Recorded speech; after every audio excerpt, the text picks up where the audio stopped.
নমস্কার বন্ধুরা, মৌসুমি কিচেনে আজকে সকলকে স্বাগত জানাই।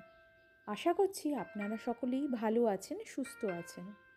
আজকে আমি আপনাদের সঙ্গে যেই রান্নাটা শেয়ার করতে চলেছি সেটা হলো ট্যাংরা মাছের বেগুন আলু দিয়ে ঝোল।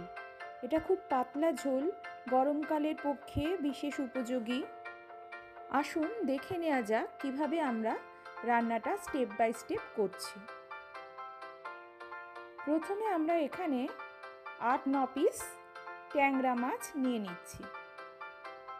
সবজির মধ্যে আমরা এখানে আলু নিচ্ছি, লম্বা লম্বা করে কেটে টুকরো করে ভালো করে ধুয়ে নিচ্ছি। বেগুন নিচ্ছি এইভাবে টুকরো করে কেটে, আর একটা গোটা টমেটো নিচ্ছি। আমি এখানে একটা মশলার পেস্ট তৈরি করে নিচ্ছি। একটা বাটিতে মশলার পেস্টটা তৈরি করে নিচ্ছি। তাতে নিচ্ছি হলুদ গুঁড়ো, লঙ্কা গুঁড়ো আর জিরে গুঁড়ো 1 চা চামচ, আর ধনে গুঁড়ো নিচ্ছি। জিরে যা নিচ্ছি ধনে একটু বেশি নিচ্ছি, আর নিচ্ছি স্বাদ মতো লবণ। রঙের জন্য একটু কাশ্মীরি লঙ্কার গুঁড়ো নিয়ে নিচ্ছি। আপনারা এখানে স্বাদ মতো লবণটা নিয়ে নেবেন। মশলাটার মধ্যে সামান্য একটু জল ঢেলে নিচ্ছি। জল ঢেলে নিয়ে আমরা মশলাটাকে মিক্স করে রাখছি।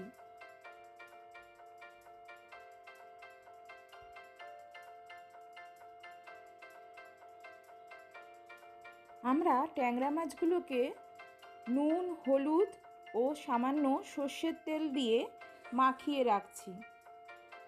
এইভাবে মাখিয়ে 10 থেকে 15-20 মিনিটের জন্য রেখে দিচ্ছি।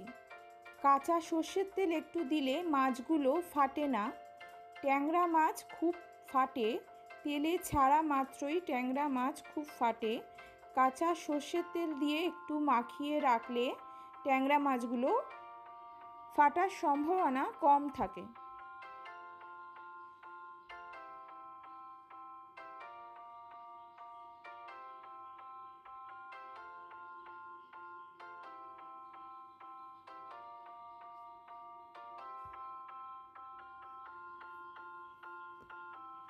এরপর কড়াইয়ে সর্ষের তেল নিয়ে নিলাম। মাছ ভাজার জন্য আমরা সর্ষের তেল নিয়ে নিলাম। তেলটা ভালো করে গরম হলে আমরা একে একে মাছগুলোকে ভেজে নিচ্ছি। মনে রাখবেন ট্যাংরা মাছ খুব ফাটে বলে আপনারা ভাজার সময় ঢাকা দিয়ে ভাজবেন। আমি এইভাবেই ঢাকা দিয়েই ভাজছি।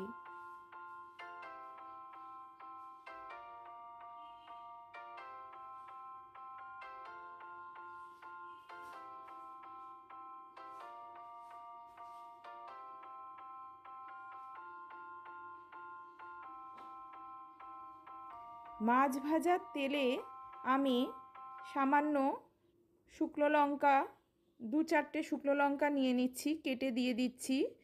তেজপাতা দিচ্ছি টুকরো করে কেটে, আর কালো জিরে ফোড়ন হিসেবে দিচ্ছি। শুকনো লঙ্কা, তেজপাতা আর কালো জিরে ফোড়ন। কিছুক্ষণ পর আমি কেটে রাখা বেগুন, টুকরো করে কেটে রাখা বেগুনগুলোকে সামান্য নুন হলুদ মাখিয়ে আমি তেলে দিয়ে দিচ্ছি ভাজার জন্য।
একটু সময় নিয়ে গ্যাসটা সিমে করে দিয়ে আপনারা আলুগুলোকে ভেজে নেবেন।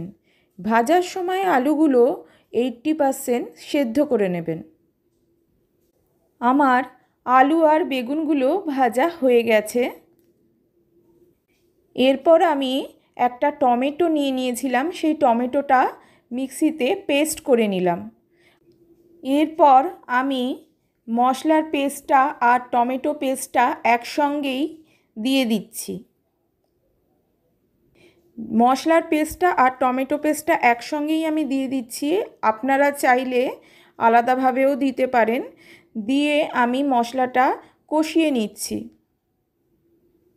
একটু সময় নিয়ে হাতে সময় নিয়ে একটু মশলাটা ভালোভাবে কষিয়ে নেবেন তেলে। ভালোভাবে তেলে মশলাটা নাড়াচাড়া করে নিচ্ছি আমরা। এই নাড়াচাড়া করতে আমাদের 10 থেকে 15 মিনিট সময় লাগছে। ভালো করে মশলাটা কষিয়ে নিলে আপনারা দেখবেন তেল ছেড়ে দিচ্ছে মশলা থেকে, তখন বুঝবেন মশলাটা ভালো করে কষানো হয়ে গেছে। এই রকম পরিস্থিতিতে আপনারা সামান্য জল অ্যাড করে দেবেন। আমি মশলার বাটিটা ধুয়ে সামান্য জল অ্যাড করে দিচ্ছি, না হলে মশলাটা পুড়ে যাবে। অল্প অল্প করে সামান্য জল অ্যাড করতে পারেন, করে মশলাটা ভালো করে কষিয়ে নেবেন। এই সময় আমরা নুনটা একবার চেক করে নেব। স্বাদ অনুযায়ী নুনটা কম বেশি থাকলে দিয়ে নেবেন। মশলা কষানোর পর যখন মশলা থেকে তেল ছেড়ে আসবে, তখন আমি ট্যাংরা মাছগুলো দিয়ে দিচ্ছি। ট্যাংরা মাছগুলো দিয়ে দেওয়ার পর আমি একটু মশলার মধ্যে নাড়াচাড়া করে নিচ্ছি।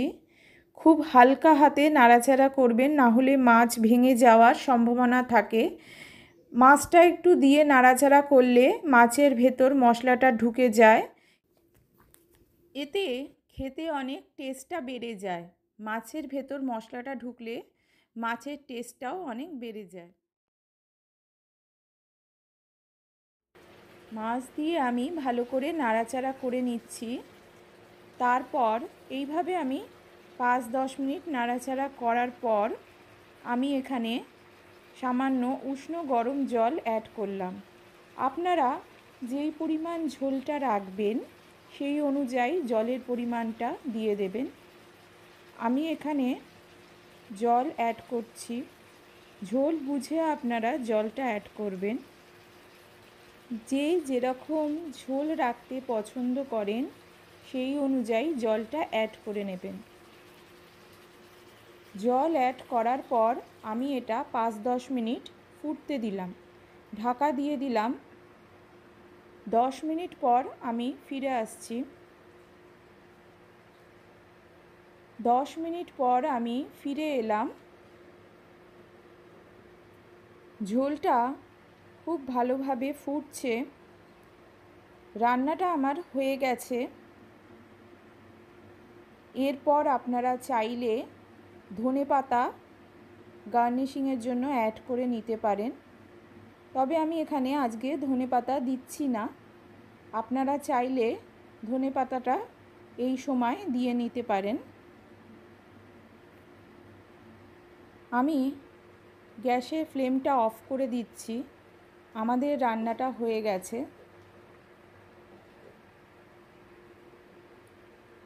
এই রান্নায় তেমন কোনো মশলার ইউজ হচ্ছে না। ঝোলটাও এটার একটু পাতলা হয় খেতে, তবে টেস্টি হয়। বাড়িতে অবশ্যই একবার হলেও আমার অনুরোধ রইল রেসিপিটা বানিয়ে খাবেন। আশা করছি আপনাদের ভালো লাগবে।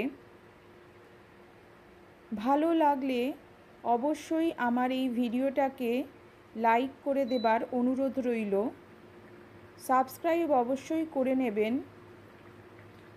নোটিফিকেশান অন রাখবেন আরও ভালো ভালো রান্নার রেসিপি পাওয়ার জন্য।